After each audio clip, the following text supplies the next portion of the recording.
আকবার, আল্লাহু আকবার, আল্লাহু আকবার। হ্যাঁ, জিন জাতি ও মানব জাতি, শুনে দাও পৃথিবীর মানুষ, কারা বেশি বুদ্ধিমান? পৃথিবীর বুকে কারা বেশি বুদ্ধিমান? কোরআনের ভাষায় বুদ্ধিমান হচ্ছে ওই সমস্ত লোক যারা আল্লাহর কোরআন বুঝে এবং বুঝাইতে পারে। বুদ্ধিমান হচ্ছে ওই সমস্ত লোক যারা আল্লাহর কোরআন বুঝে এবং বুঝাইতে পারে। কার কথা? আল্লাহর কথা, আসমান জমিনের মালিকের কথা। আর সর্বোত্তম হচ্ছে ওই সমস্ত লোক,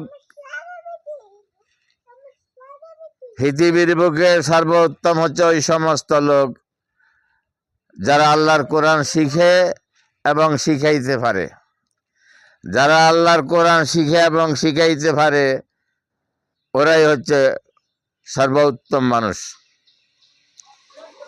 কার কথা? আল্লাহ রাসূলের কথা। কোরআন হচ্ছে মহা জ্ঞানের ভান্ডার শরীফ। ও পৃথিবীর মানুষ, কোরআন হচ্ছে মহা জ্ঞানের ভান্ডার শরীফ, বান্দার জন্য রহমত,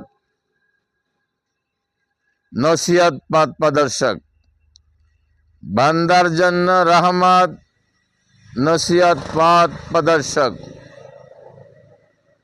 তো শুরু হতে যাচ্ছে বিশেষ অনুষ্ঠান, মহাগ্রন্থ আল কোরআনের ডাক 10 পর্ব, 10 পর্ব। আজকের আলোচনা আল্লাহ মহাধনী বান্দা ফকির। আজকের আলোচনা আল্লাহ মহাধনী বান্দা ফকির। সূরা কাসাসের 24 নম্বর আয়াত দিয়ে শুরু করছি ইনশাআল্লাহ। সূরা কাসাস 20 পারাতে আছে। আল্লাহ পাক আমাদেরকে শোনার এবং বুঝার তৌফিক দান করুন। বিসমিল্লাহির রহমানির রহিম। রাব্বি ইন্নী লিমা যালতা ইলাইয়া মিন খাইরিন ফকির। আয় আল্লাহ পাক, আমরা আপনার দরবার ফকির। হে আসমান জমিনের মালিক, আপনি মহাধনী, আপনি মহাধনী, আমরা ফকির। যে কোনো নিয়ামতই আপনি আমাদের জন্য পাঠান, আমরা উহার মুখাপেক্ষী। আমরা তো উহারের মুখাপেক্ষী, কাঙ্গাল। মহান আল্লাহর দরবারে সম্মানিত কারা? মহান আল্লাহর দরবারে সম্মানিত হচ্ছে ওই ব্যক্তি যার কথা হবে আল্লাহর জিকির। অর্থাৎ সে যত কথাই বলুক, সকালে বিকালে এখানে সেখানে যখন তখন যত কথাই বলুক, তার ওই কথার মধ্যে আল্লাহর কথা বেশি থাকে, অর্থাৎ কোরআনের কথা বেশি থাকে। সুবহানাল্লাহ, কোরআনের কথা। আর চুপ থাকা বা আখিরাতের ফিকির। যখন কেউ আল্লাহর কথা বলে, তার সামনে যখন কেউ আল্লাহর কথা বলে, তখন সে চুপ থাকে, চুপ থাকে। কারণ সে জানে যারা চুপ থাকে তারা নাজাত পায়। আর দেখা হবে শিক্ষার উদ্দেশ্যে, দেখা হবে শিক্ষার উদ্দেশ্যে। যেখানে যাবে, দেশে বিদেশে যেখানে যাবে, দু চোখ দিয়ে তালাশ করবে, তালাশ করবে আল্লাহর নির্দেশন। যদি মিশরে যায়, ফেরাউনের লাশ আছে।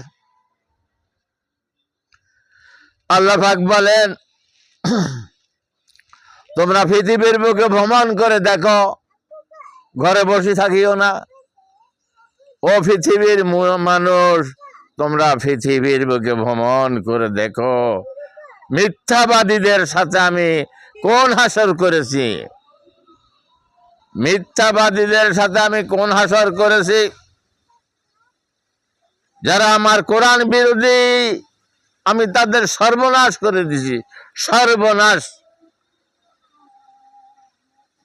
ওখান থেকে জ্ঞান হাসিল করো, ওখান থেকে জ্ঞান হাসিল করো। জ্ঞান হাসিল করা, জ্ঞান তালাশ করা ফরজ। দোলনা থেকে কবর পর্যন্ত কিছুক্ষণ জ্ঞান তালাশ করা 60 বছর নফল ইবাদত থেকে উত্তম উত্তম। জ্ঞান তালাশ করা অবস্থায় যারা মারা যায় শহীদের মর্তবা লাভ করবে। শহীদের মর্তবা আল্লাহ পাক আমাদেরকে শহীদ হিসাবে কবুল করুন। কারবালাকে স্মরণ করো। কারবালা, কারবালা কি ঘটলো? কারবালাতে কেন ঘটলো? কি কারণ এটার? এজিদ কিন্তু কোরআন জানতো, কোরআন বুঝতো না। কারণ কোরআনের বুঝতে আল্লাহর পক্ষ থেকে আসে। আল্লাহ যাকে বুঝতেন সে বুঝে, অন্য বুঝবে না। এজিদ যদি কোরআন বুঝতো তাহলে হয়তো ওই ঘটনা নাও ঘটতে পারত। এজিদ কিন্তু কোরআন জানতো, কোরআন বুঝতো না। কোরআন না বোঝার কারণে ওই সমস্যা হয়েছে, বরবাদ হয়ে গেছে নবীর বংশ। ইমাম হোসেন রাদিয়াল্লাহু আনহু কোরআন জানতেন, কোরআন বুঝতেন। এজিদ যে কোরআনের বিপক্ষে আছে, ইমাম হোসেন রাদিয়াল্লাহু জানতেন কোরআন বিপক্ষ হল জাহান্নাম। যার জন্য ইমাম হোসেন এজিদকে নেতা মানে নাই, তার অনুসরণ করে নাই। কারণ এজিদ তো জাহান্নামের পথে, কোরআনের বিপক্ষে, এই জন্য এজিদকে মানে নাই। আর কারবালাতে শহীদ হয়ে গেছে। হাসান শহীদ জহরেতে,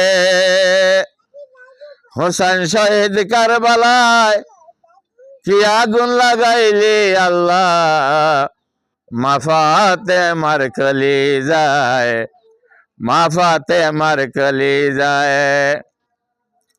কাশ মে রহি লাশ লয়ে কাছে বিবি সখিনায়, হায় রে নিষ্ঠুর পৃথিবী তোর কি দয়া মায়া নাই।